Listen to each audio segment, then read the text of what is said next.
AI generated video Bihar Congress की ओर से Twitter पे डाला जाता है मोदी जी की और उनकी माता जी को लेकर, किस तरह देखते हैं इस प्रकार की राजनीति? दुर्भाग्यपूर्ण है।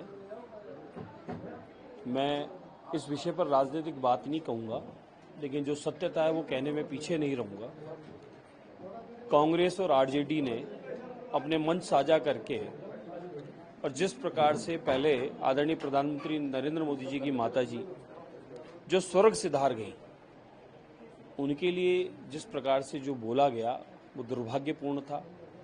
चेहरा, चल, चरित्र इनका सब सामने आ गया, पहले से सामने था, लेकिन और सामने आ गया कि किस प्रकार से ये लोग माताओं बहनों का सम्मान करते हैं, पूर्वजों का सम्मान करते हैं और किस प्रकार से ये उनको अपमानित करते हैं, ये पता चल गया। दूसरी फिर दुर्घटना इन्होंने फिर कर दी। दूसरी दुर्घटना फिर इन्होंने तकनीक का उपयोग लिया और आदरणीय प्रधानमंत्री नरेंद्र मोदी जी की माताजी जो स्वर्ग सिधार चुकी उनका इस प्रकार से वीडियो बना के डाल रहे हैं। ये देश की जनता को सब पता है, देश की जनता इसको देख रही है किस प्रकार से ये कांग्रेस और आरजेडी और उनके मित्र लोग संपूर्ण देश में डिलीट हो चुके हैं। कांग्रेस मुक्त भारत हो चला है। ये उस दुख को, उस दक्ष को झेल नहीं पा रहे और इस प्रकार की हरकतें करके ये और अपने पांव पे कुल्हाड़ी मार रहे हैं। इन लोगों को शर्म आनी चाहिए, इनको माफी मांगनी चाहिए। जिस प्रकार से जो निरंतर हरकतें कर रहे हैं, देश विरोधी ताकतों से ये मिल रहे हैं, चोरी छुपे मित्रता उनकी निभा रहे हैं, सब धीरे धीरे सोशल मीडिया के सामने बातें आ ही रही है। राहुल गांधी जी हो या आरजेडी हो या उनके ठग बंधन के जितने भी साथी हों, इन्होंने राजनीति जो एक शुद्ध का पर्यायवाची था, जो आदरणीय हमारे प्रधानमंत्री नरेंद्र मोदी जी के नेतृत्व में हो रहा है, तो इन्होंने अपनी राजनीति को दुष्प्रचार के रूप में ये दिखा दिया कि हम लोग इस प्रकार की ही राजनीति जानते हैं, हमें स्वच्छ राजनीति से कोई लेना देना नहीं। और आज जब संपूर्ण भारतवर्ष में जो परिस्थितियां इनकी बन गई है कि इनके पास कार्यकर्ताओं की भी अब कहीं ना कहीं कमी आ चुकी है, तो कांग्रेस के झंडे उठाने वाले नहीं है, तो अब ये क्या करेंगे? बीजेपी को कोसेंगे, हमारे पूर्वजों को कोसेंगे, हमारी माताओं बहनों को गाली देंगे। अनगिनत इनके हैं। हमारे वहां इतना दूर जाते हो, हमारी राजस्थान सरकार में कांग्रेस के शासन में यहाँ एक धारीवाल जी हुआ करते थे, वो माताओं बहनों के किस प्रकार से बोला करते थे। अनगिनत इनके नेताओं का यही हाल है। हम लोग मातृभूमि को समर्पित हैं, भारत की पूर्णता, भारत की देवतुल्य जनता को समर्पित हैं। प्रत्येक भाजपा का कार्यकर्ता राष्ट्र हित में, भारत माता के हित में, जहां जो जन कल्याणकारी काम हो उसके हित में निरंतर 24 घंटे काम करने वाला है। और इन लोगों को ये काम रह गया है कि इस प्रकार से गाली गलौज करके अपमान करना, देश का अपमान करना और देश विरोधी ताकतों के साथ मिलकर और इन गतिविधियों में संलग्न रहना। इसके अलावा इनके पास अब राजनीति कुछ बची नहीं है।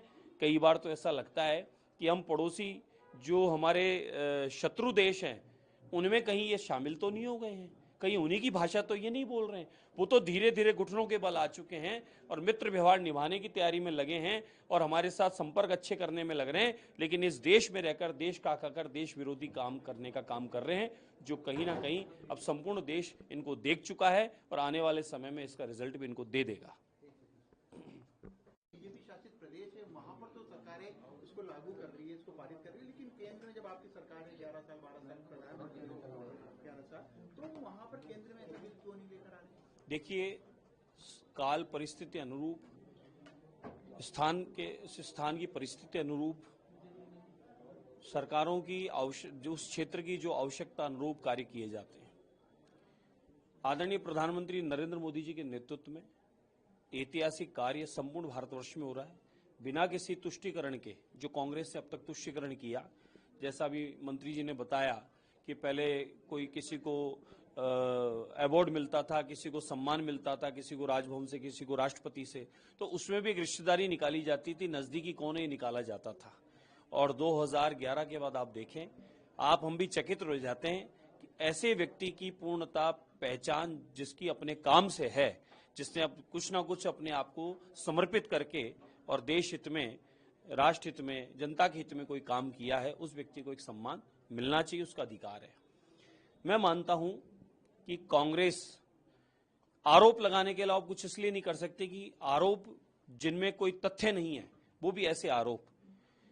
आप देखें, मेरे को आश्चर्य हुआ इतने महत्वपूर्ण बिल इस बार सदन में हमारे कैबिनेट ने आदरणीय मुख्यमंत्री भजनलाल शर्मा साहब के नेतृत्व में पारित हुए। कांग्रेस को उसमें भाग लेना चाहिए था। अगर उनमें कमी दिखती है, सुझाव दिखता है, कुछ देना चाहिए, कुछ बताना चाहिए, कुछ परिवर्तन करना चाहिए, उन्हें बोलना चाहिए था।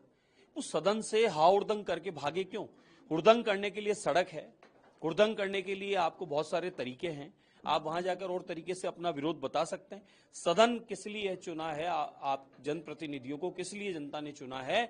कि हमारे क्षेत्र की समस्या को रखेंगे, हमारे क्षेत्र की समस्या का निराकरण के लिए कोई बात कहेंगे। आज हम भी तो अपने मंत्रियों से सवाल करते हैं, कोई समस्या आती है मंत्रियों को अवगत कराते हैं, कोई बात है तो कहते हैं। ये सबको अपना अधिकार दिया सदन में जाकर बताने का और बोलने का। कांग्रेस ने क्या किया? प्रथम दिन से नई नई ड्रेसें बना ली, कभी टोपी ड्रेस, कभी कोई प्लास्टिक का ड्रेस, कभी कौन सा ड्रेस, कभी कौन सा ड्रेस, और सदन में एक चर्चा में शामिल नहीं हुए। मुझे आश्चर्य होता है कि उन्होंने क्या उनसे उनके क्षेत्र वाले पूछेंगे नहीं कि भैया जब तुम्हारा सदन में नंबर आया हमारी समस्या को बताने का,